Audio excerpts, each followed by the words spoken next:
Nasa Pilipinas po, sa ilalim ng BENAM o Philippine Rise, ang pinakamalaking kaldera sa buong mundo. Ang kaldera po ay yung uka o crater na nilikha ng pagsabog ng bulkan. Ang tanong, aktibo pa kaya yung bulkang lumikha sa kaldera? Alamin sa pagtutok ni Chino Gaston.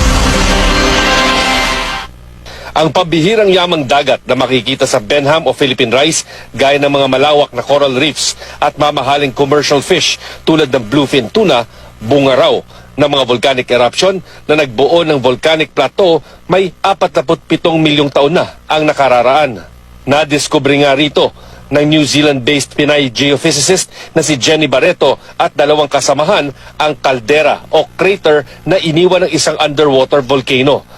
Pinangalanan nila itong Apo-Laki na ibig sabihin ay higanting Panginoon o pinuno, hango sa Filipino mythical God of the Sun and War. Base na rin sa inilathalang research paper ni Barreto at kanyang mga kasamahan, ang Apo-Laki ang maituturing na pinakamalaking kaldera sa buong mundo. Ayon kay Barreto, may diameter ng 150 kilometers ang Apo-Laki caldera at tumbas ng distansya mula Quezon City hanggang Paniki, Tarlac.